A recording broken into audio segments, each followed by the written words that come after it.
ची माहिती आपण घेणार आहोत. बघा, या ठिकाणी लक्ष देऊन हा व्हिडिओ शेवटपर्यंत बघा.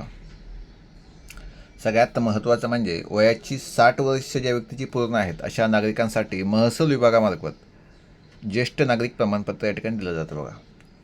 त्यासाठी तुम्हाला कोणत्याही प्रकारचं कशा प्रकारे अर्ज करायचा आहे ते सगळ्यात लक्षात घ्या.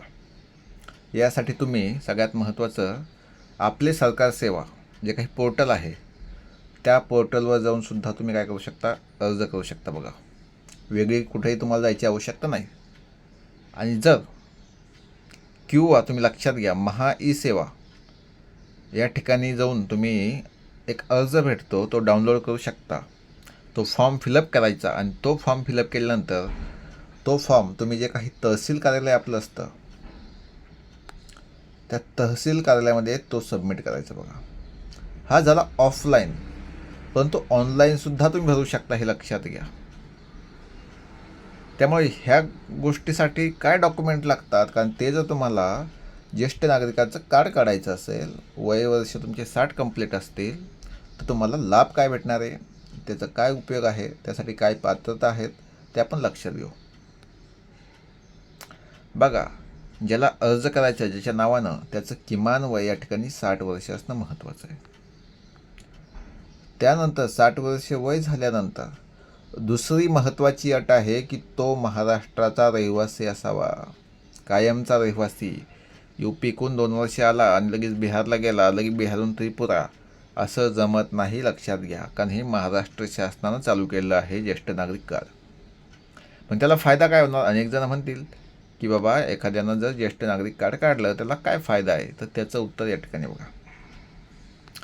अनेक योजना हे 60 वर्ष ज्यांचं कंप्लीट झालं आहे, महाराष्ट्र शासन असेल, गव्हर्नमेंट भारत सरकारचं असेल, त्यांच्या योजना फक्त 60 वर्षावरील व्यक्तींसाठी आहेत. या सरकारी योजनेचा त्याला फायदा घेता येईल आणि सगळ्यात महत्त्वाचं पेन्शनचा सुद्धा लाभ मिळण्यास मदत होईल. दुसरं म्हणजे सार्वजनिक वाहतूक व प्रवासात विशेष सवलत त्याला भेटेल. सरकारी व खाजगी रुग्णालयामध्ये वैद्यकीय सुविधा व प्राधान्य दिलं जाईल, कारण तो ज्येष्ठ नागरिक आहे. आणि आपल्याला माहीत आहे, बसमध्ये आपण प्रवास करत असू तर ज्येष्ठ नागरिकाला आपण काय देतो, पहिल्यांदा उठून जागा देतो. त्या ठिकाणी त्याला रिक्त असते काय, जागा. एखाद्या ऑफिसमध्ये तुम्ही गेला असाल तर त्या ठिकाणी सुद्धा तुम्ही बघाल की ज्येष्ठ नागरिकासाठी काय असतं, ज्येष्ठ नागरिकांसाठी.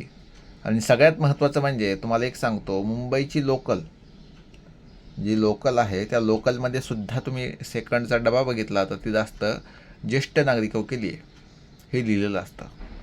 त्यामुळे या सगळ्या गोष्टींसाठी काय होईल, फायदा होईल.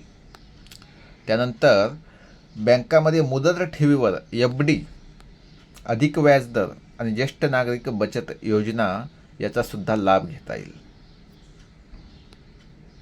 आता आवश्यक डॉक्युमेंट काय आहेत हे लक्षात घ्या. वयाचा पुरावा,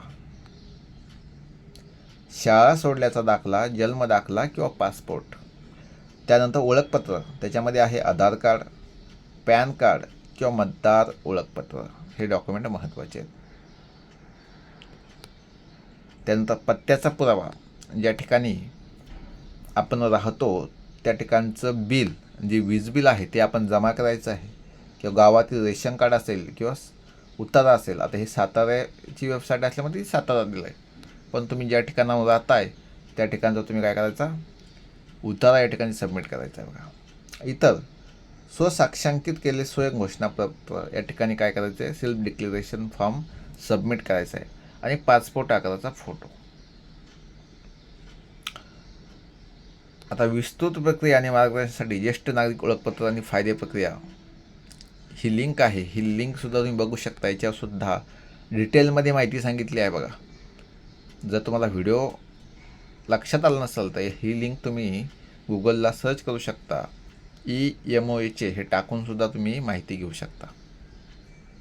अजून कोणतीही माहिती तुम्हाला पाहिजे असेल जी आपल्या चॅनलवर आपण भविष्यामध्ये टाकावी, त्यावर व्हिडिओ बनवावा, तर नक्कीच तसं कमेंट करा. नक्कीच मी व्हिडिओ घेऊन येईल.